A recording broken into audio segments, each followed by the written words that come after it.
প্রিয় বন্ধুরা, আমি সঞ্জিত সরকার আর তোমরা দেখছো তোমাদের নিজেদের ইউটিউব চ্যানেল ইউথফুল স্টাডি। প্রথমেই তোমরা ইউথফুল স্টাডি ইউটিউব চ্যানেলকে সাবস্ক্রাইব করে পাশে দেওয়া নোটিফিকেশান বেল আইকনটি প্রেস করে রাখো পরবর্তী শিক্ষামূলক ভিডিওর আপডেট পাওয়ার জন্য। এরপরে তোমরা চলে যাও ভিডিওতে। ভিডিওটি ভালো লাগলে অবশ্যই ভিডিওটিকে তোমরা লাইক করবে, তোমরা শেয়ার করবে তোমাদের বন্ধুদের সঙ্গে হোয়াটসঅ্যাপ এবং ফেসবুকে, এবং অন্যদের জানাতে কিন্তু অবশ্যই সাহায্য করবে। এবং তোমরা তোমাদের প্রবলেম বা ভিডিওটি কেমন লাগলো সমস্ত কিছুই কিন্তু কমেন্ট করে জানাবে, যাতে তোমাদের কমেন্ট পেয়ে আমরা অনুপ্রেরণা পাই এবং তোমাদের কোনো প্রবলেম থাকলে তার সলিউশন করে দিতে পারি। তো চলো শুরু করা যাক আজকের ভিডিওটি। হাই ফ্রেন্ড, আমি সঞ্জিতা, তোমরা দেখছো তোমাদের নিজেদের ইউটিউব চ্যানেল ইউথফুল স্টাডি। আজকের ভিডিওটি গুরুত্বপূর্ণ হতে চলেছে আসন্ন 2021 উচ্চ মাধ্যমিক পরীক্ষার্থীদের জন্য। আজকের এই ভিডিওটিতে তোমাদের ভূগোল বিষয় নিয়ে আলোচনা করা হবে। আর ভূগোল বিষয়ের আলোচনা করছে বালুরঘাটের স্বনামধন্য ভূগোল শিক্ষক সম্বিত ফণী স্যার। তো চলো আমরা স্যারের কাছ থেকে জেনে নিই আজকে আমাদের আলোচনার বিষয় কী আর কী বিষয়ে আলোচনা হতে চলেছে। চলো শুরু করা যাক আজকের এই গুরুত্বপূর্ণ ভিডিওটি।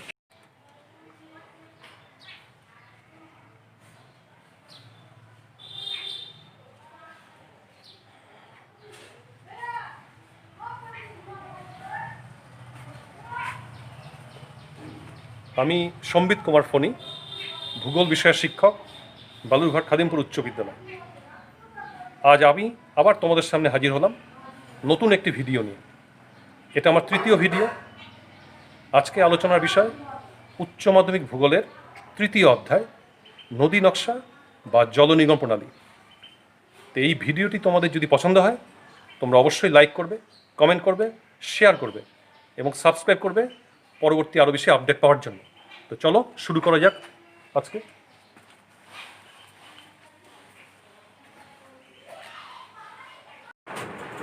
আজকে আমাদের আলোচনার বিষয় আজকে ক্লাস 12-এর তৃতীয় অধ্যায় ভূগোল বিষয়ের তৃতীয় অধ্যায় নদী নকশা বা জল নির্গম প্রণালী, যেটা ইংরেজিতে বলি আমরা ড্রেনেজ প্যাটার্ন। সেই বিষয়ে তোমাদের আজকে আমি আলোচনা করব। তো শুরু করছি সেই ক্লাসটি। তো আমাদের টপিকটাতে আরেকবার একটু আমাদের হাইলাইট করি। যেটা বললাম তৃতীয় অধ্যায় নদী নকশা, বা এটাকে অনেকেই আমরা বলি জল নির্গম প্রণালী।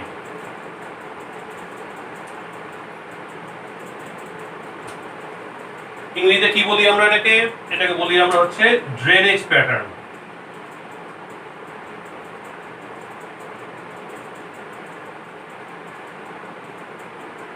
এটাই আমাদের আলোচনার বিষয়। তো নদী বিষয়টা তো জানি আমরা ছোট থেকে, নদীর সম্বন্ধে আমরা বা নদীর নামটার সাথে আমরা আস্তে আস্তে পরিচিত। আমাদের গুরুজনরা, শিক্ষক শিক্ষিকারা, তারা এটার সাথে আমাদের ছোট থেকেই একটা পরিচিতি ঘটান।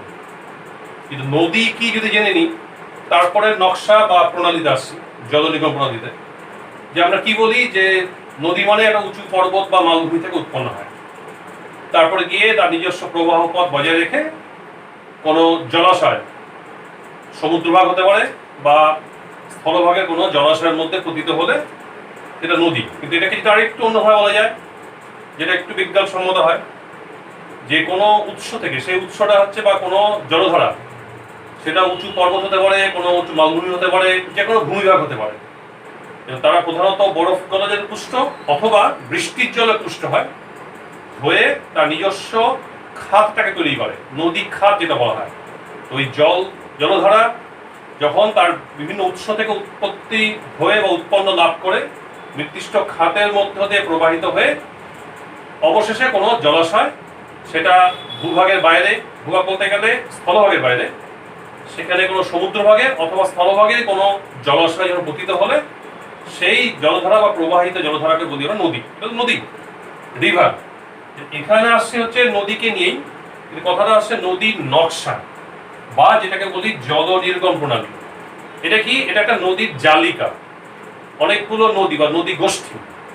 তো কি হয়, নদী তার নিজস্ব অববাহিকা, অর্থাৎ মনে করো নদী কোনো একটা উৎস অঞ্চল থেকে উৎপত্তি লাভ করলো, পরে তার নিজস্ব প্রবাহ পথ, যেটা নদী বললাম নদীর সংজ্ঞাতে, গিয়ে তারপর হচ্ছে কোনো এটা জলাশয়কে পতিত হলো।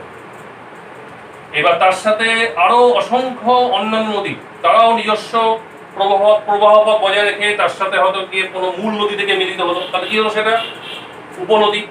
উপনদীর মধ্যে আবার ছোট ছোট আরো জলধারা তার নিজস্ব জায়গা থেকে উৎপত্তি লাভ করে সেটা গিয়ে আবার সেই উপনদীর মধ্যে পড়লো, প্রপনদী বলতে পারি।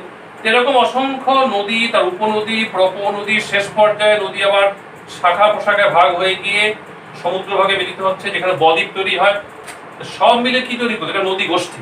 আর এই পুরো অঞ্চলটাকে যদি কাল্পনিকভাবে আমরা এটাকে রেখা দ্বারা যদি আমরা এটাকে চিহ্নিত করি, তাহলে পাওয়া যাবে হচ্ছে নদী অববাহিকা, দ্যাট ইজ রিভার বেসিন।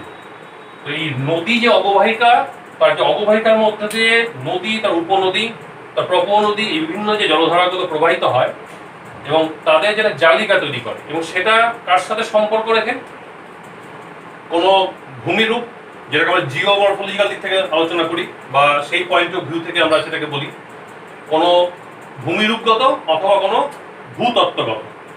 ভূতত্ত্ব বা ভূগঠন বলতে যেটা হচ্ছে জিওলজি বলি আর, অর্থাৎ তার ইন্টারনাল স্ট্রাকচার, অভ্যন্তরীণ যে গঠনের সাথে সম্পর্কিত যে ভূভাগ, সেটা হচ্ছে ভূগঠনগত বা ভূতাত্ত্বিক দিক থেকে।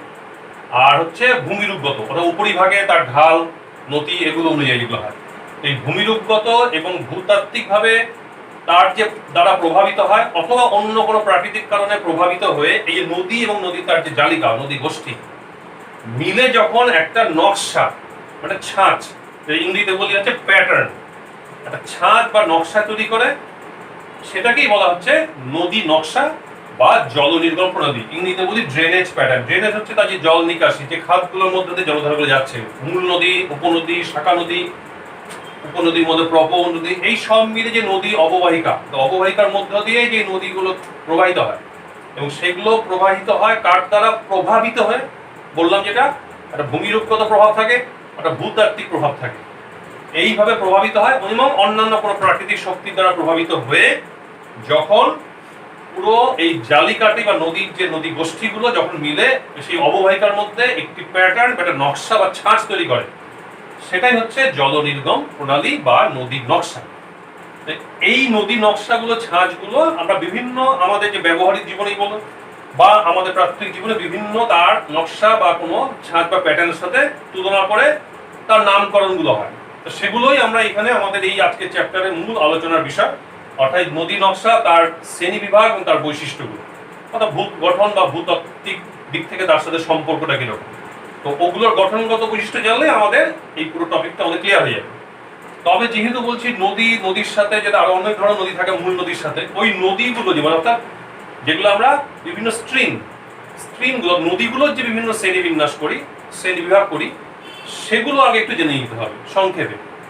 তারপরে আমরা এই কতগুলো নদীর নকশা, যেগুলোর উপর প্রাধান্য দেওয়া হয়, বিশেষ করে তোমাদের পরীক্ষায় যেগুলোর সম্ভাবনা থাকে আসার, সেগুলোর উপরে আমরা একটু আলোকপাত করব। তার আগে কতগুলো নদীর সম্বন্ধে জেনে নিই, অর্থাৎ নদীর সম্বন্ধে নদীর কত টাইপস, শ্রেণী বিন্যাস, সেগুলো একটু জেনে নিই। কিছু কিছু তোমরা জানো, ছোট ক্লাস বা নিচু ক্লাস থেকে পড়ছো, তো সেরকমই কিছু নদীর সম্বন্ধে ধারণা দিচ্ছি তোমাদের। এইখান থেকে কিন্তু বেশিরভাগ ক্ষেত্রে ছোট ছোট প্রশ্ন আসে, এটাও ক্লিয়ার করে দিই।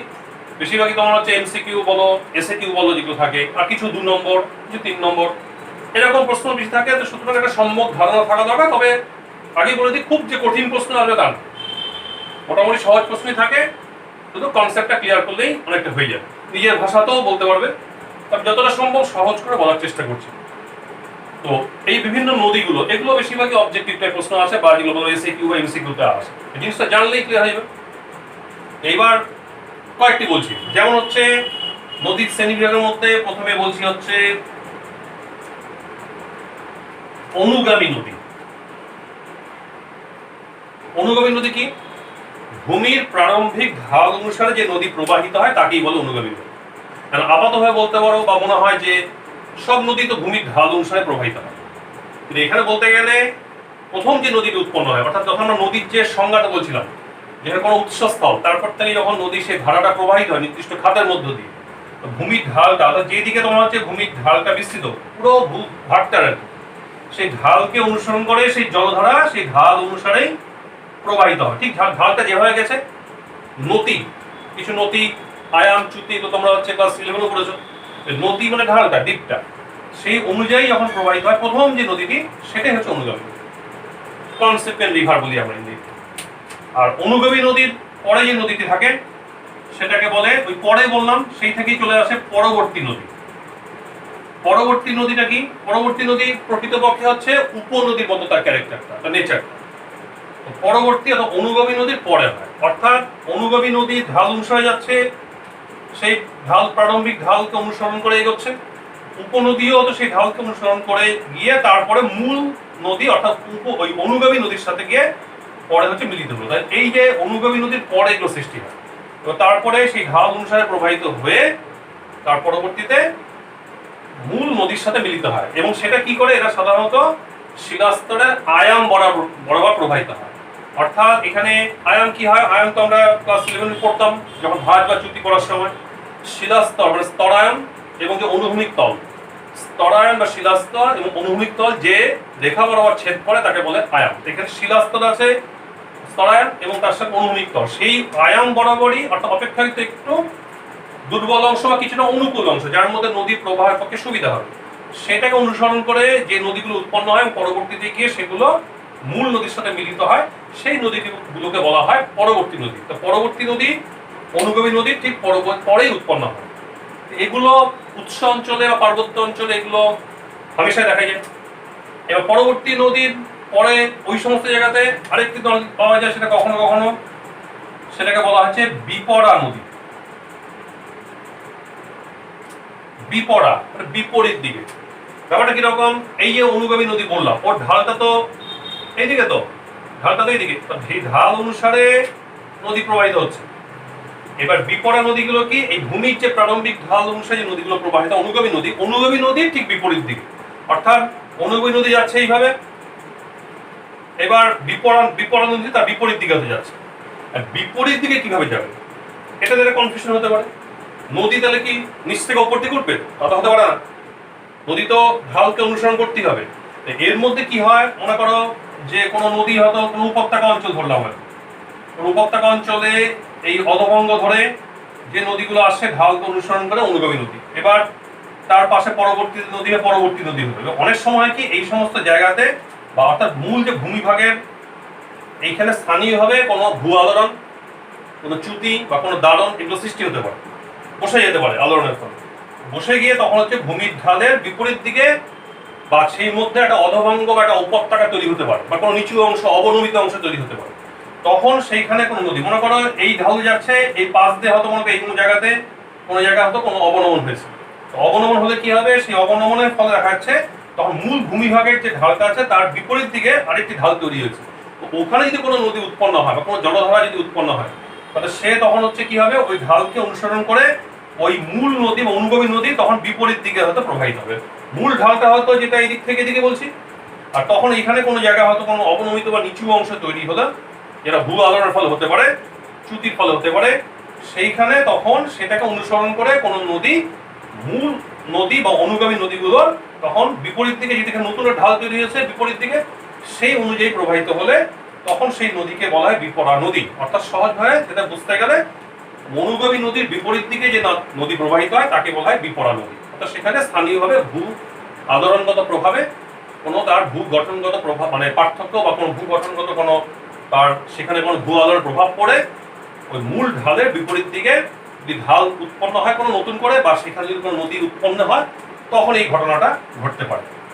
তাহলে অনুগামী, পরবর্তী, বিপরা নদী এগুলো কিছু পাওয়া গেল। এরপরে যেটা হয় সেটা আরেকটি দেখা, যেটা বলি আমরা, সেটা হচ্ছে পুনর্ভবা নদী বা পুনর্ভব নদী। পুনর্ভবা নদী এটা কি হয়? এটা অনেকটা উপনদী বা আমাদের পরবর্তী নদীর মতো ধরনটা, কিন্তু এই নদীগুলো পরবর্তী নদী বলা যায় না। পরবর্তী নদী তো পার্বত্য অঞ্চল হলো। আমরা এর আগে একটা ক্লাসে তোমাদের ক্ষয় চক্র পড়িয়েছিলাম।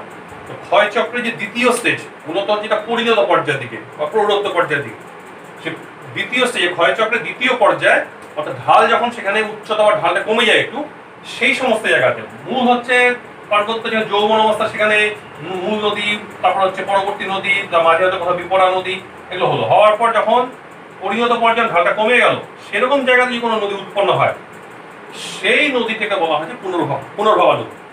অর্থাৎ ক্ষয়চক্রের সাধারণত দ্বিতীয় পর্যায়ে যখন ভূমির উচ্চতা কমে যায়, সেই সমস্ত অঞ্চলে যে নদীগুলো উৎপন্ন হয় সেগুলোকে বলা থেকে হচ্ছে পুনর্ভবা নদী। তো প্রথম দিকে নদীগুলো এগুলো নিয়ে কিন্তু পরবর্তীতে নদী জালিকা বা নদী যে গোষ্ঠীটা তৈরি হয়। এবার তাহলে প্রাথমিকভাবে এই নদীগুলো তোমরা একটু পড়বে খুব সংক্ষেপে, কিন্তু এগুলো সব এসএকিউর জন্য বা এমসিকিউতে আসতে পারে। অনুগামী নদী, পরবর্তী নদী, বিপণা নদী, পুনর্ভবা নদী, এই নদীগুলো জোর দেবে। এবার নদীর যে ভাগগুলোর মধ্যে আমি প্রধানগুলোর উপর জোর দিচ্ছি। এবার আরো দুটো নদীর কথা বলছি, সেই নদী দুটোর সেখানকার ভূতাত্ত্বিক গঠন এগুলোর সাথে বা শিলাস্তরের গঠনের সাথে সম্পর্কিত হয়ে থাকে। অভ্যন্তরীণ গঠন বলো বা সেখানকার ভূতাত্ত্বিক প্রভাবের ফলে এরকম দুটি খুব গুরুত্বপূর্ণ নদী। তার মধ্যে একটা হচ্ছে অধ্যারক নদী। অধ্যারক নদীকে আমরা ইংরেজিতে বলি হচ্ছে super imposed river. Super imposed, মজা করে যদি বলি আমরা, অনেক সময় বিভিন্ন ছবি আমাদের তোলা হয়, সুপার ইম্পোজ করা, একটার উপরে আরেকটা বসিয়ে দেওয়া, পুরোনোটার উপরে নতুন কিছু বসিয়ে দেওয়া, আবার হয়তো নতুনটাকে সরিয়ে পুরোনোটাকে নিয়ে আসা হলো, ইম্পোজ করা হয়, চাপিয়ে দেওয়া। এখানে এই নদীটাকে বলা হয় সুপার ইম্পোজড রিভার। কিরকম হয়, মনে করো মূল যে হচ্ছে ভূমির ঢাল ঠিকই আছে, তার যে মূল যে শিলার যে গঠন, হয়তো একটু কাঠিন্য শিলা বললাম, এটা পুরনো শিলা, আদি শিলা। এবার পরবর্তীতে এর উপরে হয়তো পলি স্তর হয়তো সঞ্চিত হয়েছে নদী গর্ভে বা ওই অঞ্চলে ভূভাগের মধ্যে, অর্থাৎ সেখানে পাললিক শিলা পরে স্তর পড়েছে হয়তো। তাহলে মূল শিলা হচ্ছে আদি শিলা, এটা তার উপরে নতুন শিলা হলো। এবারে এর উপরে কোনো নদী গোষ্ঠী তৈরি হলো বা নদী প্রবাহিত হচ্ছে, নদী তৈরি হলো। তাহলে নদী করবে কি, নদী এখানে তার নিম্নক্ষয় বা ক্ষয় কার্যের মাধ্যমে নিচের নবীন শিলা পরে যেটা ওখানে সৃষ্টি হয়েছে, সে নবীন শিলা বা পাললিক শিলা বা পলিস্তরটাকে ক্ষয় করে অপসারিত করবে। করার পর তারপর কি করবে, তারপর আবার নদী হচ্ছে পুরনো আদি শিলার উপর নিজেকে প্রতিষ্ঠিত করবে। তাহলে নতুন শিলাকে ক্ষয়প্রাপ্ত করে পুরনো শিলার উপর যখন প্রতিষ্ঠিত করে, এই ধরনের নদীকে বলা থাকে অধ্যারক নদী। আশা করি ক্লিয়ার হয়েছে। এরকম নদী বিভিন্ন জায়গায় দেখা যায়। আমাদের ভারতবর্ষে যেমন হচ্ছে ছোটনাগপুর মালভূমিতে আমরা সুবর্ণরেখা নদীর নাম জানি। সুবর্ণরেখা নদী যে প্রবাহিত হয়, একটা অঞ্চল আছে মুড়ি বলে জায়গা আছে একটা, যেখানে শিল্পের জন্য বিখ্যাত ছোটনাগপুরে।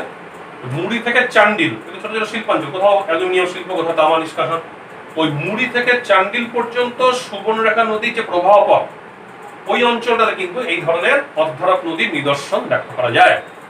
তো এটা হচ্ছে অধ্যারক নদী, সুপার ইম্পোজ।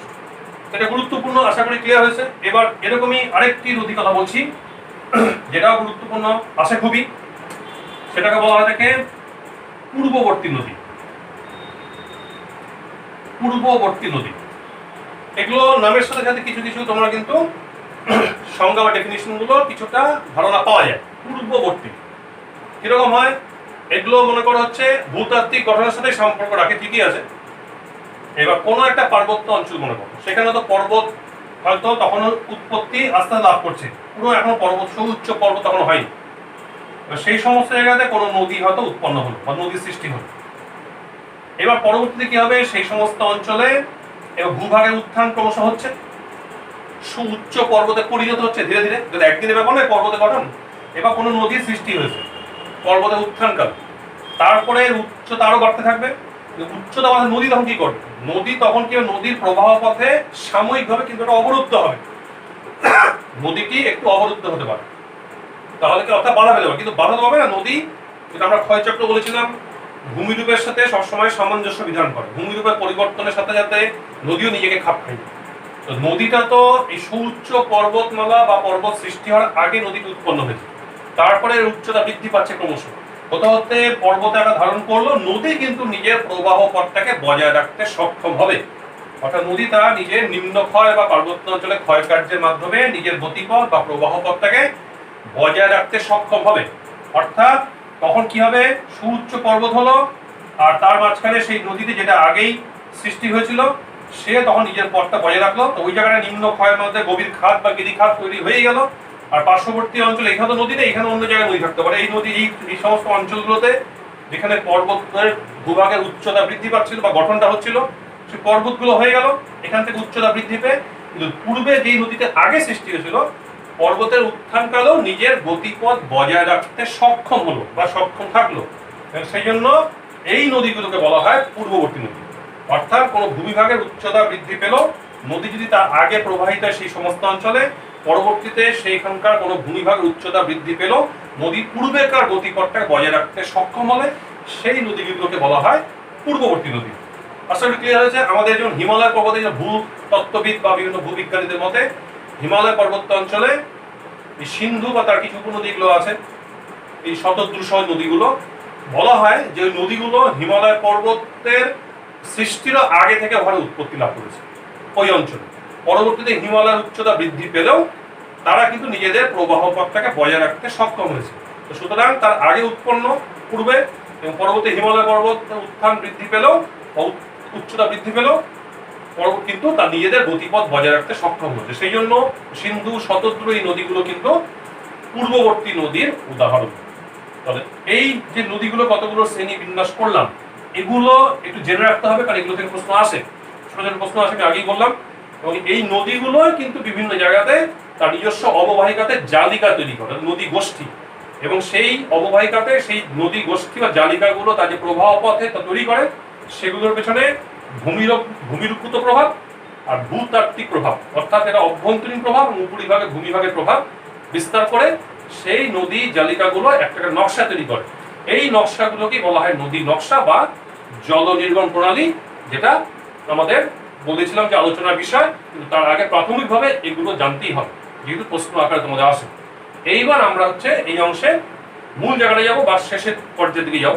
সেটা হচ্ছে বিভিন্ন জল নির্গম প্রণালী, ভূতত্ত্বগত তার প্রভাব তো থাকবেই, সেগুলো নিয়েই কিন্তু আমাদের এই যে জল নির্গম প্রণালীগুলো আলোচনাটা হবে। তা আমরা কতগুলো জল নির্গম প্রণালীকে একটু প্রাধান্য দেব, সেগুলো বৈশিষ্ট্য এবং তার ভূমিরূপগত যে প্রভাব বা ভূতাত্ত্বিক প্রভাব দুটো মিলিতভাবে আলোচনা হবে, কিভাবে সৃষ্টি হয়। সংক্ষেপে সংক্ষিপ্ত প্রশ্নই আসে, তোমাদের খুব বেশি তোমার জটিলতা যাওয়ার দরকার নেই, তোমাদের কথা ভেবেই বলছি। তো সেগুলো সম্বন্ধে একটা ধারণা দেবো, কিছুটা আমি ডায়াগ্রাম করে করেই বলার চেষ্টা করছি। এরকমই কতগুলো জল নির্গম প্রণালীর মধ্যে প্রথমে যেটা আসছি সেটা হচ্ছে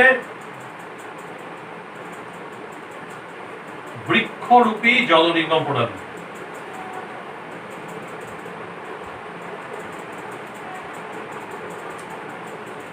এটাকে ইংরেজিতে বলি আমরা ডেনড্রিটিক প্যাটার্ন। কেন ইংরেজি কথাটা বলছি তাহলে তোমাদের একটু বুঝতে সুবিধা হবে। ডেনড্রিটিকটা হচ্ছে, এটা হচ্ছে ডেনড্রন, এটা গ্রিক শব্দ। এই ডেনড্রন থেকে এসছে গ্রিক শব্দ, যার মানে হচ্ছে গাছ বা উদ্ভিদ বা বৃক্ষ। সেখান থেকে প্যাটার্নটা আসে গাছের মতোই। বললাম একটু আগে যে আমাদের ব্যবহারিক জীবনে, প্রাথমিক জীবনে যে বিভিন্ন আমরা দ্রষ্টব্যে বিভিন্ন নিদর্শন পাই, তাদের সাথেই তুলনা করে করে ব্যাপারগুলোকে একটু সহজ করার চেষ্টা করা হয়। তো এটা বৃক্ষরূপী গাছের মতো। পৃথিবীর অধিকাংশ নদী অববাহিকাগুলোই কিন্তু হচ্ছে বৃক্ষরূপী জলনির্গম প্রণালী।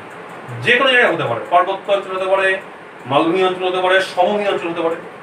কিন্তু কি পরিস্থিতিতে হয়, আমরা বললাম যে দুটো জিনিসের প্রভাবটা বেশি পড়ে অন্যান্য প্রাকৃতিক শক্তির পাশাপাশি। একটা হচ্ছে ভূতত্ত্বগত প্রভাব, যেটা ইন্টারনাল স্ট্রাকচার, অভ্যন্তরীণ যেটা, আর একটা হচ্ছে ভূমিরূপগত প্রভাব, মানে তোমার হচ্ছে উপরের ভূমির ঢাল এগুলো। এখানে কিন্তু ভূতাত্ত্বিক প্রভাবটা হবে না। ভূতাত্ত্বিক প্রভাব ছাড়া যখন কোনো ভূমিরূপগত প্রভাব, অর্থাৎ ভূমির ঢাল, অর্থাৎ হয়তো সেই ঢালটা কিরকম, বা ঢাল শুধু নয়, শিলাস্তরের গঠনটা প্রায় একরকম, প্রায় সমান্তরাল বা সমগঠন, সমকাঠিন্যযুক্ত। সমকাঠিন্য মতো পুরো অঞ্চলটাই হতো কঠিন আর কোমল শিলার অত পার্থক্য নেই। কোমল হলে পুরোটাই কোমল হতো, বা কঠিন হলে পুরোটাই কঠিন। ঢালটাও প্রায় হচ্ছে একই রকমই এবং প্রায় সমান্তরালে শিলাস্তরগুলো অবস্থা। সমকাঠিন্যযুক্ত এবং সমান্তরালে যদি কোনো ভূভাগগুলো যখন বিস্তৃত থাকে, যেটা অনুগামী নদীগুলো সৃষ্টির আমি তো বলেছিলাম, তো সেখানে মূল নদী প্রবাহিত হচ্ছে, তার সাথে যখন অন্যান্য উপনদীগুলো যেগুলো পরবর্তী বা পুনর্ভাব হতে পারে, এই নদীগুলো সেই ঢালকে অনুসরণ করে এগোচ্ছে। তার কারণ পুরোটাতে সমকাঠিন্যযুক্ত বা প্রায় সমঢালযুক্ত, সেটা সমভূমি ক্ষেত্রে হোক বা মালভূমি বা পর্বতাঞ্চলেই হোক। তো সেই ধরনের অন্যান্য নদীগুলো প্রবাহিত হয়ে সব নদীগুলো কিন্তু উপনদীগুলো এই মূল নদীর সাথে সূক্ষ্ম কোণে মিলিত হচ্ছে, স্থূল কোণে নয়, সূক্ষ্ম কোণে। হ্যাঁ, আবার মূল উপনদীগুলোর সাথে যে সমস্ত ছোট ছোট তার যে উপনদী, নদী বলি আমরা, সেগুলোও কিন্তু সব সূক্ষ্ম কোণে মিলিত হচ্ছে। পরবর্তীতে যে শাখা নদী যায়, সেই শাখা নদীগুলো কিন্তু সূক্ষ্ম কোণে তোমার হচ্ছে ভাগ হয়ে যাচ্ছে। তাহলে কি দাঁড়ালো একটা? তাহলে এগুলো দাঁড়ালো অনেকটা গাছের যেমন শাখা শাখা থাকে সেরকম আকার দিল। সেই জন্যই এই জল নির্গমন প্রণালীটির নাম দেওয়া হয়েছে বৃক্ষরূপী বা ডেনড্রিটিক ড্রেনেজ প্যাটার্ন। তো এই ধরনের গঠন, যেটা বললাম, পৃথিবীর প্রায় যে কোনো জায়গায় হতে পারে। আমাদের গঙ্গা বলো, এদিকে কৃষ্ণা, গোদাবরী, মিসিসিপি, এই সমস্ত অঞ্চল অনেক জায়গাতেই, যেগুলো একটা বৃহৎ অঞ্চল জুড়েই কিন্তু এই ধরনের বৃক্ষরূপী জল নির্গমন প্রণালী লক্ষ্য করা যায়। তাহলে প্রথমটা ক্লিয়ার, মূল কারণটা বলে দিলাম। উপনদী, মূল নদীর সাথে উপনদী সবই সূক্ষ্ম কোণে মিলিত হয়, শাখা নদীগুলো সূক্ষ্ম কোণে প্রবাহিত হয়, সমকাঠিন্যযুক্ত অংশ থাকে, ঢাল বা সেখানে প্রায় সমান্তরালে থাকে। সেই জন্য ওই সমস্ত অঞ্চলে যে কোনো জায়গায়, সে সমভূমি হোক, মালভূমি হোক, পার্বত্য অঞ্চল হোক, এই নদীগুলো যেখানে এই ধরনের, এখানে ভূতাত্ত্বিক প্রভাব থাকবে না, ওরকম যে সমকাঠিন্য বা সমান্তরাল শিলাস্তরগুলো অঞ্চলগুলোতে, সেই সমস্ত জায়গাতে এই ধরনের জল নির্গমন প্রণালীটা গড়ে উঠতে পারে। নেক্সট হচ্ছে যাচ্ছি হলো জাফরি রূপী জল নির্গমন প্রণালী। এই প্রধান কতগুলো জল নির্গমন প্রণালী জোর দিচ্ছি, তার সঙ্গে আর দু একটি বলে দেবো। জাফরি রূপী জল নির্গমন প্রণালী, জাফরি, এটা ইংরেজিতে বলি আমরা ট্রেলিস। আমি শুধু ট্রেলিস কথাটা লিখছি, ট্রেলিস মানে হচ্ছে জাফরি। জাফরিটা কিরকম? আমাদের বাড়িতে বা অনেকের বাড়িতে এরকম জাফরি প্যাটার্ন থাকে। কি ক্ষেত্রে? কনস্ট্রাকশনে। যেমন হচ্ছে মনে করো প্রাচীরের ক্ষেত্রে অবশ্য সৌন্দর্যের জন্য বা সিঁড়িতে রেলিং দেওয়া হয়, তার মাঝখানে যে সমস্ত ছোট ছোট ছোট ছোট খোপ খোপ খোপ থাকে, বিভিন্ন ধরনের সমকোণে থাকে, লাইনে বিন্যস্ত থাকে, এরকম, তাই না? অনেক সময় ভেন্টিলেটর থাকে ঘরের মধ্যে, এগুলো হচ্ছে জাফরি প্যাটার্ন বলা হয়, এরকম ভাবে। তো সেটার সাথে জল নির্গমন প্রণালীটাকে তুলনা করা হয়, সেটা ট্রেলিস, এইভাবে নামকরণ করা হয়েছে। এবার এই ধরনের জল নির্গমন প্রণালীগুলো সাধারণত কোন ক্ষেত্রে দেখা যায়? তো এখানে দেখা যাচ্ছে কিরকম, যেখানে মনে করা হচ্ছে খুব ঘন চুটি রেখার বিন্যস্ত। তো মূলত এগুলো জায়গাতে কি হয়, মানে আমাদের যে নদী বা আয়াম বলি আর কি, ভূমির ঢাল বা আয়াম, সেগুলোর সমকোণী বিন্যাসে হয়। অর্থাৎ যেখানে মনে করো মূল নদী যাচ্ছে, তার সাথে উপনদীগুলো তোমার হচ্ছে সমকোণে মিলবে, সমকোণে মিলবে। উপনদী, এটা হচ্ছে মূল নদীর ঢাল তাদের দিকে যাচ্ছে এই ছবি অনুযায়ী। এবার বিপরীত দিকে যদি কোনো নদী যায়, বিপরা নদী, সেগুলো তোমার হচ্ছে বিপরীত দিকে তোমার প্রবাহিত হয়, সেও কিন্তু সমকোণে মিলিত, অর্থাৎ সমকোণী বিন্যাস। মূল নদী থাকবে, অনুগামী নদী, পরবর্তী নদী, বিপরা নদী, সব ধরনের নদী দেখা যায়, এবং সব নদীগুলো কিন্তু তাদের, অর্থাৎ তাদের নদী বা আয়ামের সমকোণী বিন্যাসটা হয়।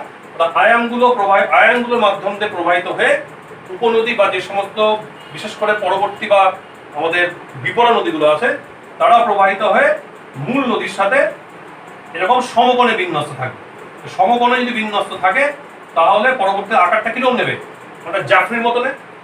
এই জন্য এই প্রণালীটাকে বলা হয় থাকে জাফরি রূপী জল নির্গমন প্রণালী।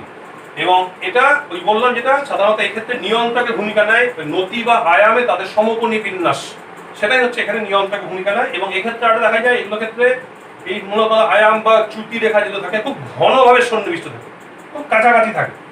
কাছাকাছি থাকে বলে এই জালিকাগুলো খুব সূক্ষ্ম এবং আকারে হয়ে থাকে, ঘনভাবে থাকে। আর তার সাথে হচ্ছে এগুলো জায়গায় একটু অতিবৃষ্টি হয়, বৃষ্টি প্রবণ অঞ্চল, সেই জন্য ওগুলো জায়গাতে ওই সমস্ত আয়াম বরাবর বা ওই নির্দিষ্ট দুর্বল শিলাস্তর বরাবর দ্রুত তোমার হচ্ছে এই সমস্ত নদী খাতগুলো তৈরি হয়। মূল নদীর সাথে অন্যান্য নদী খাত বা নদীগুলো এরকম ভাবে সমকোণে বিন্যস্ত হয়ে তখন এই ঘন যে সন্নিবিষ্ট অবস্থায় যে জালিকা বা নদী নকশাটা তৈরি করে, এটা কি বলা হচ্ছে জাফরি রূপী বা জল নির্গমন প্রণালী।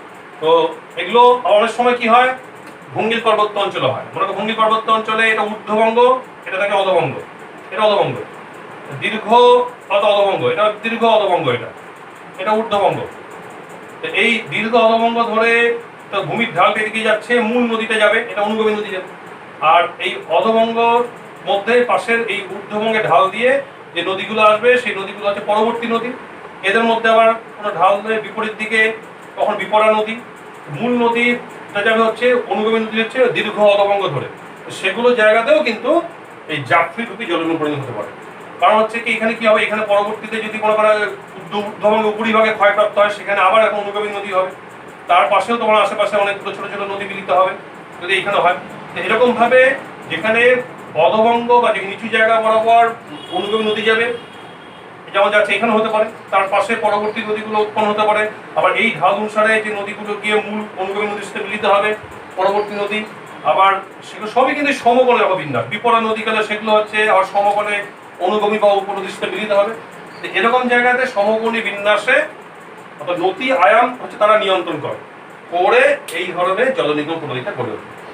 এটাকেই জাফরি রূপী আমেরিকা যুক্তরাষ্ট্রের অ্যাপালেশিয়ান পার্বত্য অঞ্চলে এই ধরনের জাফরি রূপী জলনিগম প্রণালী দেখা যায়। আমাদের হিমালয়ের কিছু কিছু জায়গাতে আছে। এবারে আসছি হচ্ছে জাফরি রূপীর মতে অনেকটা একটু খুব কাছাকাছি, সেটা হচ্ছে আয়তাকার আয়তাকার জলনিগম প্রণালী। আয়তাকার হচ্ছে রেক্টাঙ্গুল, আমরা জানি আয়তাকার মানে হচ্ছে রেক্টাঙ্গুল প্যাটার্ন। রেক্টাঙ্গুল প্যাটার্ন কি হবে, ওটা জাফরি তো রেক্টাঙ্গুল প্যাটার্ন, দুটোর মধ্যে ডিফারেন্স কিছু থাকলো না, একটু ডিফারেন্স তো আছেই অবশ্যই। আগে দেখিনি আয়তাকার, এটা হয়তো মূল নদী যাচ্ছে, তার সাথে হচ্ছে উপনদীগুলো বা পরবর্তী নদীগুলো পরস্পর মিলিত হচ্ছে চারপাশে সমকোণে। এর মাঝে তোমার হচ্ছে অন্যান্য উপনদী বা বিপরা নদী সেগুলো মিলিত হচ্ছে। মূলত হচ্ছে এখানে কি হয়, এখানে হচ্ছে মূল নদী তার অনুগামী নদী তার ঢাল অনুসারে প্রবাহিত হয়, যেটা প্রারম্ভিক ঢাল অনুসারে। আবার অনেক ক্ষেত্রে পাশে কোনো পরবর্তী নদী ঢাল অনুসারে গিয়ে পরবর্তীতে যদি স্থানীয়ভাবে কোনো চ্যুতি বা দারণ অর্থাৎ ফাটল যেগুলো হয় ভূয়ালনের ফলে বসে যায়, পরে গিয়ে সেগুলো হয়তো একটু সমকোণী বাঁক নেয়, অনুগামী নদীর ঢাল অনুসারে পরবর্তী নদী যাচ্ছে গিয়ে সেখানে কিন্তু সূক্ষ্ম কোণে মিলিত হলে তো বৃক্ষরূপী, কিন্তু এখানে পরবর্তীতে বাঁক নিয়ে সমকোণে মিলিত হয়। এরকম ক্ষেত্রে অনেক ক্ষেত্রে দেখা যাচ্ছে এই সমকোণী বিন্যাসী হয়।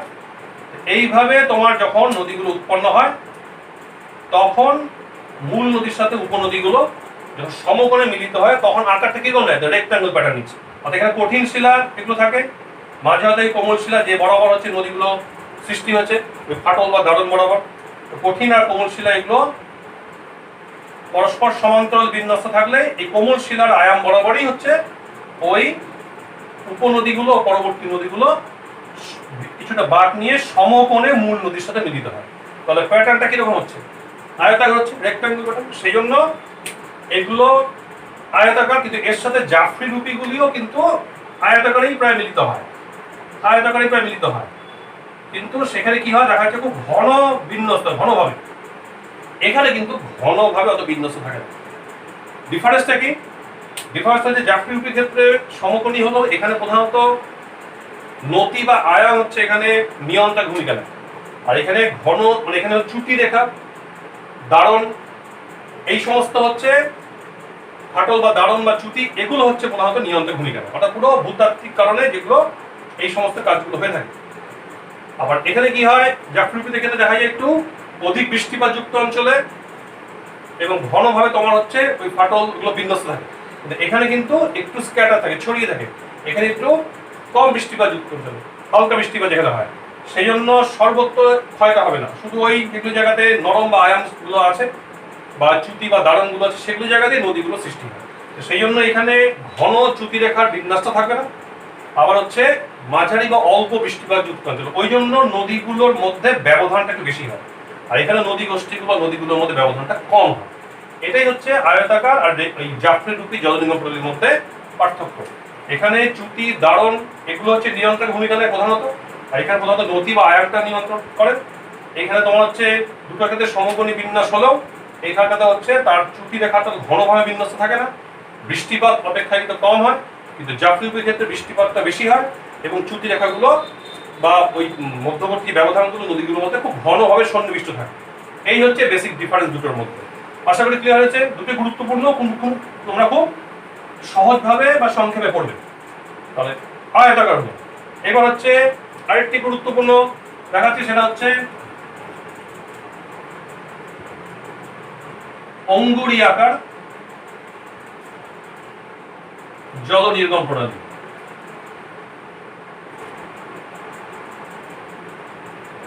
অঙ্গুরি আকার যেটাকে আমরা বলি ইংরেজিতে অ্যানুলার বলা হয়। অঙ্গুরি মানে কি? অঙ্গুরি হচ্ছে রিং প্যাটার্নের, গোলাকৃতি সার্কেল থাকছে মনে করো। কি হয়? গম্বুজ আকৃতি পাহাড়ে হয়। গম্বুজি পাহাড়ের সঙ্গে হলেই হবে না, তোমাদের একটা প্রশ্ন পরে বলবো, দুটো প্রশ্নের সাথে মানে ম্যাচ করে যায়, একই প্রশ্ন দুটো উত্তর হয়, দুটো অ্যান্সার সাথে ম্যাচ করে যায় একই প্রশ্নে, পরে আসবো এরপরেই। এখানে গম্বুজগি পাহাড়, কিন্তু গম্বুজগি পাহাড়ের ক্ষেত্রে কি হয়, এই কঠিন এবং কোমল শিলা পরপর বিন্যস্ত থাকে। মনে করো প্রথমত কঠিন, তারপর হয়তো কোমল, আবার হয়তো কঠিন। তাহলে গম্বুজগি কি হয়, ঢাল তো বিভিন্ন দিকে থাকে, এটা উপরটা গোলাকৃতি, ঢালটা বিভিন্ন থাকে, এরকম নয় পাহাড়ের শেপ।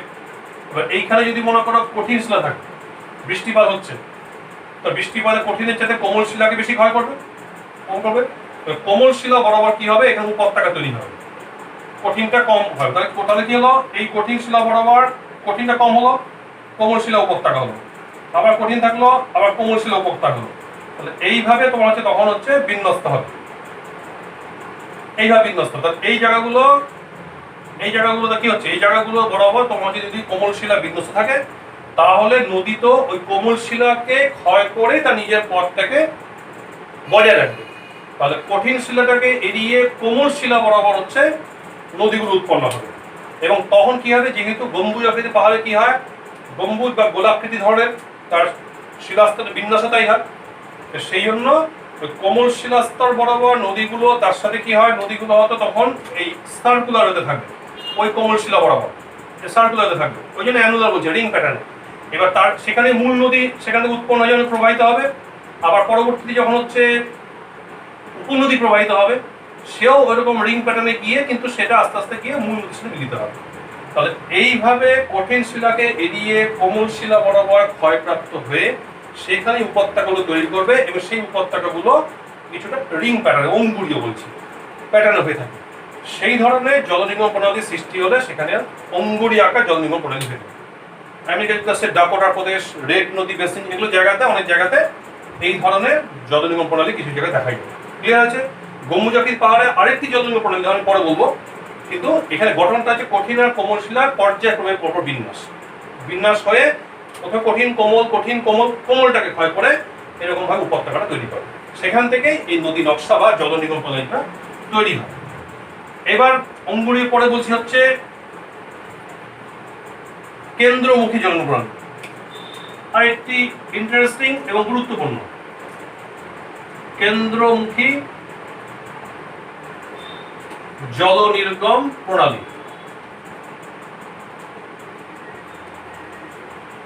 ইংরেজিতে কি বলি আমরা এটাকে? ইংরেজিতে বলি হচ্ছে সেন্ট্রিপিটাল।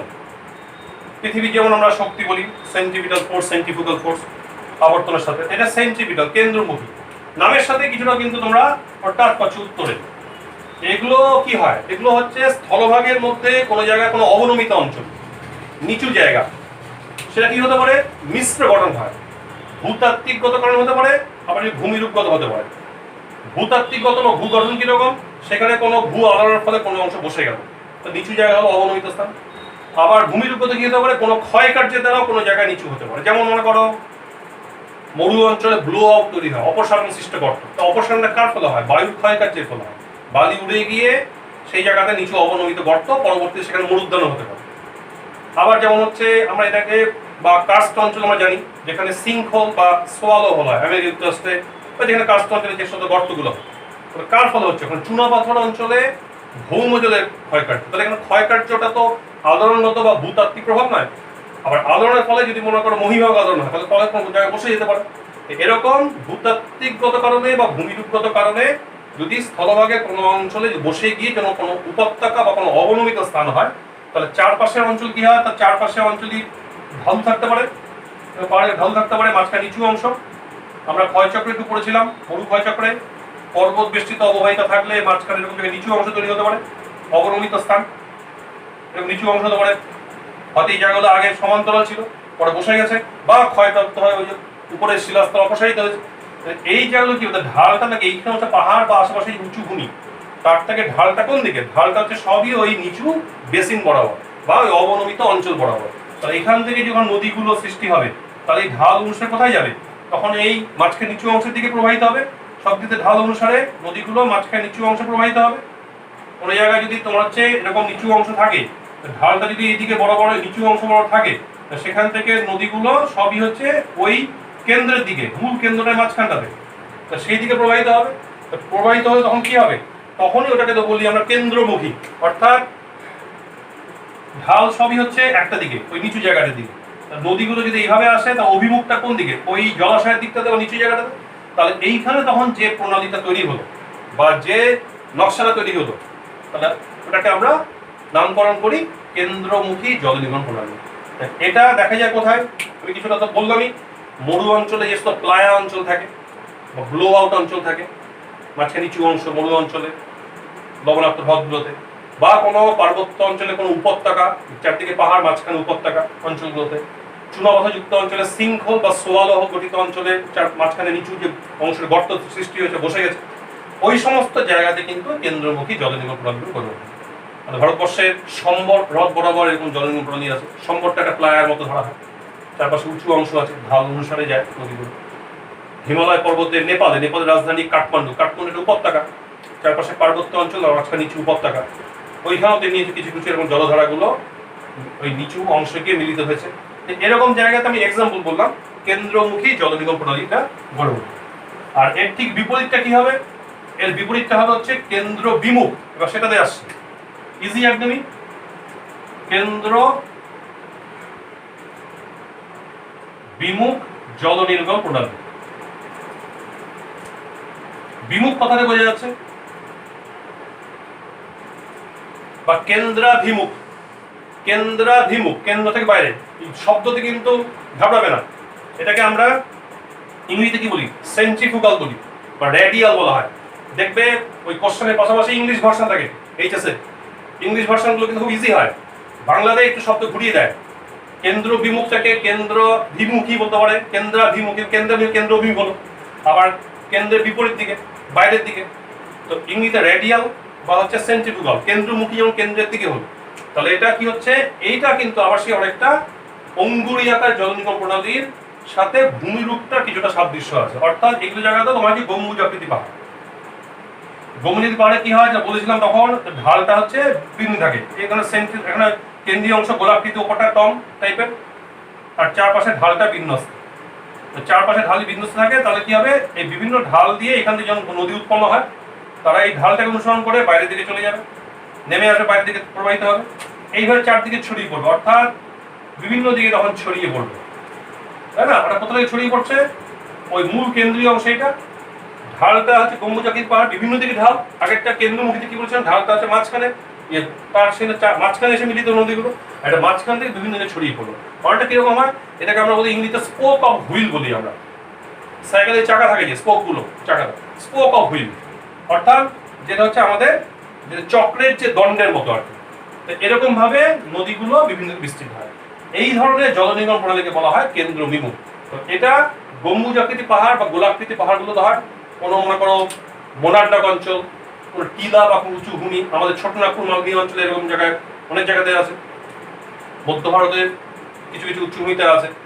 এগুলো জায়গাতে এই কেন্দ্র বিমুখ জল নির্গমন দেখা যায়, কারণ যেখানে ওই ছোট ছোট পাহাড় বা টিলা, কোথাও মোনারডাক গোলাকৃতি পাহাড় প্রাচীন শিলা রূপে অবস্থান করছে, অনেকটা ক্ষয়প্রাপ্ত হয়ে গেছে, তার ঢালটা বিভিন্ন দিকে বিস্তৃত। গ্রানাইট জাতীয় শিলাস্তর, ইনসেলবার্গগুলোতে একটু গোলাকৃতি পাহাড়ই হয়, ইনসেলবার্গ পড়েছে তোমরা, সেখান থেকে বিভিন্ন দিকে নদীগুলো বিস্তৃত হয়ে কেন্দ্র বিমুখ জল নির্গমন প্রণালী সৃষ্টি হতে পারে। এইখানে যেটা বলছিলাম, একটা সাদৃশ্য আছে কেন্দ্র বিমুখ জল নির্গমন প্রণালী আর হচ্ছে আমরা যেটা পড়লাম ওই অঙ্গুরী আকার, দুটোই কিন্তু গম্বুজ আকৃতি পাহাড় হতে পারে। অনেক সময় প্রশ্ন থাকে যে গম্বুজ আকৃতি পাহাড়ে এমসিকিউতে দেখা গেছে এটাকে কি জল নির্গমন প্রণালী গড়ে ওঠে, তখন দেখা যাচ্ছে অপশনে হচ্ছে কেন্দ্রাভিমুখ আছে, এরকম কেন্দ্র বিমুখ আছে, আবার দেখা যাচ্ছে হয়তো অঙ্গুরী আকার, তখন দুটোতে তোমরা নাম্বার পাবে। কিন্তু যখন গঠনগত দিক হবে, এটা ঢালটাকে অনুসরণ করে, ও ক্ষেত্রে কঠিন আর কোমল শিলা পর্যায়ক্রমে বিন্যাস অনুযায়ী হয়ে থাকে। এই হচ্ছে তোমার হলো জল নির্গমন প্রণালীর প্রধান প্রধান অংশগুলো। এবার আর দু একটি খুব সামান্য আছে, আমি কয়েকটি সামান্য অংশ ধরে দিচ্ছি জাস্ট অবজেক্টিভের জন্য। এগুলো একটু তোমরা যেগুলো বললাম বৈশিষ্ট্য আর তার ভূতাত্ত্বিক যে গঠনগত সাদৃশ্য, সেগুলো একটু তোমরা পড়বে। তার মধ্যে জাফরি রূপী আর হচ্ছে আয়তাকারের মধ্যে একটু পার্থক্যটাও দেখবে, বৈশিষ্ট্য জানলেই পার্থক্য হয়ে যাবে। যেমন হচ্ছে সমান্তরাল জল নির্গমন প্রণালী, এটা শুধু নামটা বলছি এরকম, সমান্তরাল জল নির্গমন কথা লিখলাম না, যেটা আর একটা বৃক্ষরূপীর মতো। এগুলোর ক্ষেত্রে কি হয়, মনে করো এগুলোর নদীগুলোর মধ্যে পারস্পরিক ব্যবধানটা কম থাকে, উপনদীও কম থাকে। অনেক সময় মালভূমি কি হয়, মালভূমি টেবিল টাইপ হয়, এই প্রান্তটা খাড়া ঢাল থাকে, খাড়া ঢাল হয়ে সমভূমিতে এসে মেশে। আবার যে হিমালয় পর্বত দেখি আমরা, হিমালয়ের দক্ষিণটা কি, দক্ষিণ অংশটা কি শিবালিক, তারপর তো গাঙ্গেয় সমভূমি শুরু হলো। তাহলে সেইখানে এই ভূমির ঢালটা কি হয়, খাড়াভাবে নেমে এসে তারপর হচ্ছে সমভূমি। তাহলে এইবার যখন পার্বত্যের নদীগুলো আসে নেমে এসে এই খাড়া ঢাল বরাবর যখন সমভূমিতে নেমে আসছে, তখন পরপর সব নদীগুলোর নেচারটা একই রকম হয়। ওই খাড়া ঢালে মালভূমির প্রান্ত ভাগে সমভূমিতে মিলছে, তখন এই পরপর সমান্তরালে অনেকগুলো নদী এইভাবে বিন্যস্ত থাকে। তার সঙ্গে যে উপনদী থাকে, উপনদী কম থাকে, সেগুলো সমান্তরাল থেকে পরে মিলিত হয় উপনদীর মূল নদীর সাথে। কিন্তু এরকম সমান্তরালে খাড়া ঢাল বরাবর যখন নদীগুলো বিন্যস্ত হয়, তখন তাকে বলা হয় সমান্তরাল জলনিম্ন প্রণালী। মালভূমির প্রান্ত ভাগে কি হয় এবং শিবালিক পর্বতের দক্ষিণ ধারে কি হয়, যদি কোন ধরনের জলনিম্ন প্রণালী গড়ে ওঠে, তখন বলা যেতে পারে সমান্তরাল, প্যারালাল বলা হয়। তারপর যেমন বলা হচ্ছে হেরিং বোন, এগুলো খুব সংক্ষেপে বলছি। হেরিং বোন জলনিম্ন প্রণালী, মাছের কাটার মধ্যে, হেরিং তো জানি এটা মাছ বিখ্যাত, যেটা আটলান্টিক মহাসাগরে প্রচুর পাওয়া যায়। হেরিং বোন কি হয়, এটাও কিন্তু অনেকটা ওই সমকোণে বিন্যস্ত হয়। মূল নদী অনুবিন্দু যাচ্ছে, তার সমান্তরাল খাত বরাবর সরল রেখা বরাবর প্রবাহিত হচ্ছে। এবার তার সঙ্গে উপনদীগুলো পরস্পর মিলিত হচ্ছে মূল নদীর সাথে মিলল। কিন্তু ছবিটা কি দেখা যাচ্ছে, দেখা যাচ্ছে উপনদীগুলো কিন্তু পরস্পর দুপ্রান্তে উপনদী, যেগুলো জায়গায় তো মনে করো চ্যুতি বা কোনো ফাটল হয়েছে, হয়তো কঠিন কোমল শিলা বিন্যস্ত থাকছে, কিন্তু এই চ্যুতি রেখাগুলো বা যে নিচু অংশগুলো সেগুলো মুখোমুখি থাকছে না। সেই জন্য উপনদীগুলো যখন বিন্যস্ত হচ্ছে আয়তাকারের ক্ষেত্রে বা বৃক্ষরূপের ক্ষেত্রে প্রায় মুখোমুখি তোমার বিন্যস্ত থাকে প্রায়, হ্যাঁ। তো সেইখানে এখানে কিন্তু ব্যবধানে মুখোমুখি বিন্যস্ত না থাকে, হেরিং মাছের যে কাটার মতো তার যে গঠনটা বা মাছের কাটা অনেক ক্ষেত্রে হয়ে থাকে, হেরিং মাছের কাটার ক্ষেত্রে বা তার গঠনের ক্ষেত্রে এরকম গঠন পাওয়া যায়। মুখোমুখি ভাবে উপনদীগুলো বিন্যস্ত না হয়ে কিছুটা আগে পড়ে, সেই ধরনের যখন নদী নকশা তৈরি হলে তখন তাকে বলি আমরা হেরিং বোন জলনির্গম প্রণালী। এটা একটা প্যাটার্ন, কোনো ওই জায়গাটা হয়। তারপর যেমন হচ্ছে একটা বলছি, মাছের যে বর্ষি থাকে, হ্যাঁ, বর্ষি বাঁক যুক্ত, হ্যাঁ, বর্ষি বাঁক যুক্ত জলনির্গম প্রণালী, এটাকে আমরা বলি হচ্ছে অনেক সময়, যেটা মুখে বলছি বার্ড প্যাটার্ন, বার্ড, হ্যাঁ। আর যেদিকে দিচ্ছি এমনিটাও বার্ড প্যাটার্ন হয়ে থাকে। বর্ষি তো বুঝি আমরা মাছ ধরার একটা ইনস্ট্রুমেন্ট, প্রাচীন একটা যান্ত্রিক যন্ত্র একটা। তো বর্ষি কি হয়, এখানে মনে করো মূল নদী আছে, তার ঢাল অনুসারে ঠিকই আছে অনুগমী নদী, এবার উপনদীগুলো যাচ্ছে বা পরবর্তী নদী মূল নদীর ঢাল অনুসারে যাচ্ছে, কিন্তু এখানে স্থানীয়ভাবে যদি কোনো আলোড়ন হয়, বসে যায়, তো চ্যুতি যদি সৃষ্টি হয় অনেক সময়, অর্থাৎ যেখানে গিয়ে ওই সঙ্গম যেটা হয়, যেখানে মিলিত হবে মূল নদীটার সাথে উপনদীগুলো, যেটা আগে একটা সূক্ষ্ম কোণে মিলিত হলে যেটা বৃক্ষরূপী, কিন্তু এইখানে আলোড়নের ফলে অনেক সময় নদীর ওই অংশটা পতন স্থল, যারা উপনদী যে পতন স্থলটা অনেক সময় বাঁক নেয়, ঘুরে যায়, ঘুরে গিয়ে তখন কি হয়, মূল নদীর যে গতিপথে বিপরীত দিকে গিয়ে মিলিত হবে, বিপরীত দিকে মিলিত, নদীটা ঠিকই যাচ্ছিল, কিন্তু এইখানে কোনো স্থানীয়ভাবে আলোড়নজনিত প্রভাবে বা চ্যুতি বা কোনো ভূ আলোড়নের প্রভাবে বসে যাওয়ার ফলে সেইখানে বিপরীত দিকে, মূল নদীতে যাচ্ছে দিক থেকে দিকে, ওকে বিপরীত দিকে গিয়ে মূল নদীর সাথে মিলিত হবে। এইরকম তাহলে কি হয়, যে মাছের যেমন বর্ষি মাছ ধরা ফাঁক না থাকে যেমন, সেরকম আকার নেয় বলে এটা বর্ষি বাঁক যুক্ত জলনির্গম প্রণালী বলা হয়ে থাকে, বা বার্ড বলা হয়, এটা বার্ড প্যাটার্ন বলা হয়ে থাকে। এরকম হয়। আবার যেমন থাকে কোনো ক্ষেত্রে পিনেট টাইপ হয়, পিনেট, এগুলো কিন্তু একটু কম ইম্পর্টেন্ট, তাও বলছি। পিনেট বলতে কি, পিনেটের বাংলা দাঁড়ায় হচ্ছে তোমার হচ্ছে পালকের মতো। এটা অ্যাকচুয়ালি বৃক্ষরূপী যে জলনির্গম প্রণালী বলেছিলাম, যেটা মূল নদীর সাথে সাথে উপনদীগুলো বা পরবর্তী শাখা নদীগুলো সব সূক্ষ্ম কোণে মিলিত হয় বা সূক্ষ্ম কোণে ভাগ হয়, তা এরকমই হয়। এটার একটু রূপান্তরিত বা একটা পরিবর্তিত রূপ হচ্ছে পিনেট।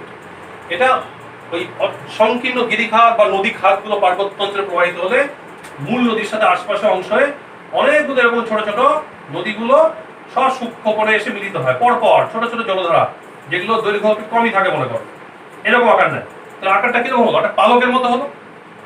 এই ধরনের জলনির্গম প্রণালী বৃক্ষরূপী জলনির্গম প্রণালীরই পরিবর্তিত রূপ বা রূপান্তরিত অংশ। তো সেই জন্য অসংখ্য ছোট ছোট উপনদী বা তার পরবর্তী নদীগুলো মূল নদীর সাথে সূক্ষ্ম করে মিলিত হলে পালকের আকার ধারণ করে। তো এইরকম আকার নেয় হচ্ছে তখন যে জলনির্গম প্রণালী গড়ে ওঠে, তাকে বলি আমরা পিনেট হচ্ছে ড্রেনেজ প্যাটার্ন। আর এছাড়া যেমন বদ্বীপ অঞ্চলে, লাস্ট চলে এসেছি প্রায়, বদ্বীপ অঞ্চলে দেখা যাবে হচ্ছে শাখা নদী, মূল নদী আমরা হুগলি নদী ক্ষেত্রে যেমন ভাগ হতো, তারপর শাখায় ভাগ হলো, শাখা থেকে শাখা প্রশাখা। কেন এত ভাগ হয়? ছোট ছোট বদ্বীপ তৈরি হয় সমুদ্রের কাছে, কারণ ওখানে ভূমির ঢাল একদম কমে যায়, নদীর ক্ষয় করার ক্ষমতা থাকেই না, নদী বহনও করতে পারে না, পলি এত পরিমাণে সঞ্চয় করে, একটু পরপর সঞ্চয় করে, যেখানে সঞ্চয় করে সেখান থেকে নদী, মনে করো নদী এগোচ্ছে, নদী কোথাও পলি সঞ্চয়, নদী ওখানে দুটো শাখায় ভাগ হলো, কিছু দূর যাওয়ার পরে নদীগুলো ওখানে আবার একটা শাখা দিয়ে ভাগ হলো, ছোট ছোট বদ্বীপগুলো গঠনের কাজগুলো শুরু হয়ে যায়। তো হয়তো কখনো দেখা যায় হচ্ছে আমাদের হুগলি নদী নিম্ন পর্যায়ে এরকম আছে, অনেক নদী আছে শেষ পর্যায়ের দিকে, মূল নদী থেকে শাখা নদী হয়তো ভাগ হয়ে গেল, হয়ে যাওয়ার পর দুটো নদী গিয়ে এখানে মাঝখানে পলি সঞ্চয় হচ্ছে, হওয়ার পর কিছু দূর যাওয়ার পর এখান থেকে একটা শাখা, আবার তার একটা শাখাকে পুনরায় আবার সেই নদীর সাথে মিলিত হয়, হওয়ার পরে দুটো নদী যুক্ত হয়ে যাওয়া, কিছু যাওয়ার পর আবার কোথাও পলি সঞ্চয়ের ফলে আবার হয়তো নদী দুটো ভাগ হয়ে গেল, ভাগ হয়ে যাওয়ার পর কিছু দূর পর হয়তো আবার নদী দুটো হচ্ছে পরস্পর মিলিত হতো। এরকম একাধিকবার যদি ঘটনা ঘটে, তো আকারটা কিরকম নেয়? আকারটা নেয় হচ্ছে বিনুনির মতো। আমাদের বাড়িতে যেমন হচ্ছে মহিলারা যারা হচ্ছে বিনুনি তৈরি করে চুলের, মানে সেরকম টাইপের। এরকম শেষ পর্যায়ে বদ্বীপ অঞ্চলের কাছে নদী যখন একাধিক শাখায় ভাগ হচ্ছে, হয়ে গিয়ে পুনরায় যখন নদীগুলো আবার কখনো মিলিত হবে, তখন এরকম একটা আকার নিয়ে সেখানে একটা নকশা তৈরি করে, এটাকে বলা হয় বিনুনি রূপী জলনির্গম প্রণালী। এগুলো বিশেষ বিশেষ অঞ্চলে হয়।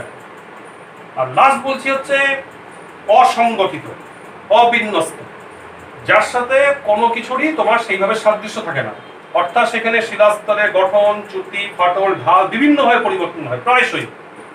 তখন নদী কিন্তু নির্দিষ্ট ছাঁচ, নির্দিষ্ট নকশা তৈরি করতে পারে না, তখন নদী কিছুটা এলোমেলো ভাবে, কিছুটা মানে অসংগত ভাবে বিন্যস্ত থাকে। সেই জন্য ওরকম জায়গায় খুব স্ক্যাটার ছড়িয়ে ছিটে থাকে। পাহাড়ে দেখা যায় অনেক জায়গাতেই, যেখানে স্থানীয় ভূভাগ, সেখানকার ভূমির ঢাল, সেগুলো প্রায়শই পরিবর্তন হওয়াতে ওগুলো জায়গাতে নদীর কোনো নির্দিষ্ট নকশা বা কোনো প্যাটার্ন তৈরি করতে পারে না, তখন সেখানে এলোমেলো ভাবে প্রবাহিত হলে ওটাও একটা নকশা, যেটাকে বলি আমরা হচ্ছে অসংগঠিত জলনির্গম প্রণালী। অসংগঠিত, সংগঠিত কারণ এগুলো কিন্তু যা যা বলা হলো সংগঠিত আছে, এটা নির্দিষ্ট ছাঁচগুলো তৈরি করার পেছনে একটা নির্দিষ্ট কারণ আছে, সেরকম একটা প্যাটার্ন তৈরি করে। আর সেখানে কোনো, আর এই ক্ষেত্রে অসংগঠিত ক্ষেত্রে কোনো প্যাটার্ন বা কোনো ছাঁচ সেইভাবে আমাদের সামনে পরিষ্কার হয় না, ওই জন্য নামটা দেওয়া হয় অসংগঠিত। এগুলো পার্বত্য অঞ্চলে অনেক জায়গাতে এরকম ভাবে কিছু কিছু জলনির্গম প্রণালী গড়ে ওঠে। শেষে যেগুলো বললাম সেগুলো কিন্তু জাস্ট হচ্ছে কনসেপ্ট, দেওয়া একটু খেয়াল রাখবে, টেক্সট বুকে সবই আছে, সব টেক্সট বুকেই আছে কম বেশি, সহজভাবে পড়বে।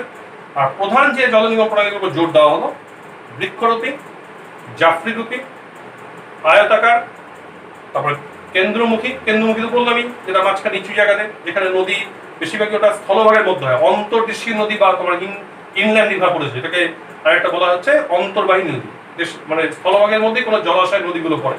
যাই হোক, কেন্দ্রমুখী জলনির্গম প্রণালী, কেন্দ্র বহির্মুখী বা কেন্দ্র বিমুখ জলনির্গম প্রণালী, তারপরে আমরা পেলাম অঙ্গুরিয়াকার জলনির্গম প্রণালী, তারপরে এগুলোর উপর বেশি জোর দেবে। এর পাশাপাশি সমান্তরাল একটু বললাম, খাড়ার ঢাল বরাবর যেটা হয় সমান্তরাল বিন্যস্ত থাকলে, হেরিং বন বললাম, তারপরে হচ্ছে পিনেট টাইপ বললাম, তো শেষে বর্ষি মানে বারযুক্ত বললাম, বার্ড প্যাটার্ন, শেষে হচ্ছে ব্রেইডেড প্যাটার্ন বললাম, মানে বিনুনি রূপী বললাম। এগুলো একটু দেখে রাখবে। প্রথম দিকে এই 6টা জলনির্গম প্রণালী বললাম, সেগুলো ভালো করে জোর দেবে, তাহলেই কিন্তু এই চ্যাপ্টারে অ্যান্সার করতে কোনো সমস্যা হবে না। আর প্রথম দিকে নদীগুলো সম্বন্ধে বললাম, অনুগামী নদী, বিপরা নদী, পুনর্ভবা নদী, অবধারক নদী, তারপর হচ্ছে অবধারক নদীর সাথে সাথে আমরা বললাম হচ্ছে যেটা কি বলা হলো এখানে, পুনর্ভবা নদী, তারপর পূর্ববর্তী নদী, অবধারক, পূর্ববর্তী নদী, এগুলো খুব ভালো করে পড়বে। ডেফিনিশনটা, সংজ্ঞা, এগুলো কিন্তু বেশিরভাগই এসএকিউ বা এমসিকিউতে আসে। এই নদীগুলোর সম্বন্ধে প্রথমে যদি জানতে হয়, আসে বলেই বললাম, সেটাকে ধরেই কিন্তু এই নদীর নকশাগুলো তৈরি হলো, তারপরে নকশা প্যাটার্নটা তৈরি হলো। এটাই হচ্ছে আমাদের এই চ্যাপ্টারের মূল বিষয়, অর্থাৎ নদীগুলোর সাথে তার ভূতাত্ত্বিকগত দিক থেকে এবং ভূমিরূপগত যে সম্পর্কর ভিত্তিতে যে প্যাটার্ন বা নকশা বা ছাঁচটা তৈরি হয়, এটা নিয়ে আলোচনা। সেটা নদীর নকশা, তার শ্রেণীবিন্যাস নদীগুলো, আর তার হচ্ছে ভূমিরূপ বা ভূতাত্ত্বিকগত সম্পর্ক। আশা করি তোমাদের কাছে এটা ক্লিয়ার হয়েছে। আজকে আলোচনাটা এখানে শেষ করছি, এই চ্যাপ্টারটি। ধন্যবাদ।